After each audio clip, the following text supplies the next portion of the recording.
you looking to get out of Outlook email and get into a better email situation for yourself? Well, you definitely came to the right place as far as a video to help you do that. But here's some reasons why you might want to get rid of Outlook. Like Outlook is it's a legacy product. It's been around it's one of the older email account systems out there. That was one of the original ones for people to set up their business, on email before what's called cloud-based emails really came around. So Outlook routes your email between a couple different steps and is actually considered like a local email base. That's how you can like open it on your computer and things like that. But it breaks a lot and is inconsistent and doesn't always work well. And it requires an IT service to service it usually when things break. And so that can be, not so convenient for most business owners. So if you you can definitely feel like you're so comfortable in Outlook, you don't know if you could learn anything else.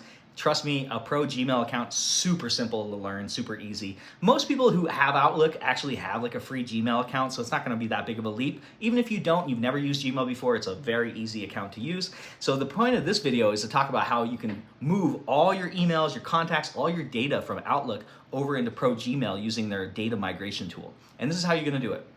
So first of all, you need to create what's called a workspace account at Google. So you go to admin.google.com and then you sign up using a Gmail account. So if you don't have a Gmail, you're gonna have to create a new Gmail account. Usually most people have Gmails, like I mentioned. You wanna sign up, you pay for it, whatever, get some licenses in there. And then what you're gonna do is go to the big menu where you're on admin.google.com, that's your workspace account, and click on data.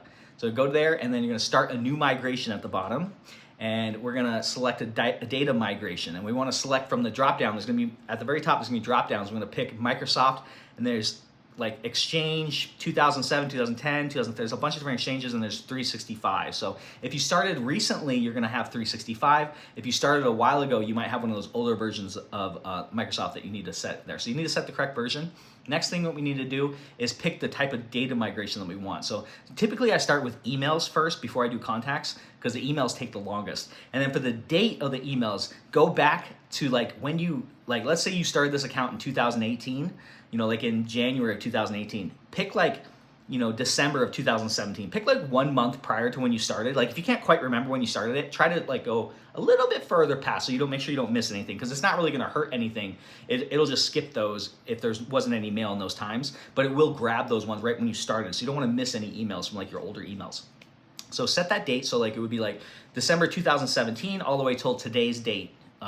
And then start the data migration. It's gonna show you a progress bar. It's gonna start to initialize, and it'll start to do progress. And if you have a lot of emails, 30, 40, 50, or 100 gigs of emails, this is gonna take a long time, this data migration. Literally could even take days. Usually it's done within 12 to 24 hours typically for most migrations, depending on how many emails, but it could last I've moved some that have lasted 2 or 3 days to move them because there's so many emails.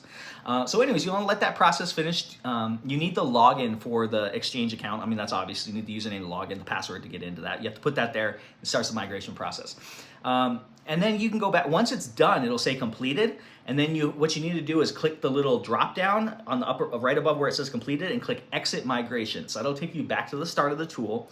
And then you want to go back and start that process again, what I just told you. Instead of picking emails, pick contacts, and that'll put all your contact database across. So repeat that process one more time, and that's it. Now you can go in, you can set up your user, and you can log in at the Gmail area, and you have all your emails, you have all your contacts, super, super easy. You can compose, you can organize, you can do a bunch of stuff with Google. It's just such a better mail client because it's on the cloud, it's web-based, meaning that it doesn't matter what happens with your computer. If your computer gets hacked, has an issue, whatever, it doesn't matter. Your computer could literally blow up or burn down in a fire.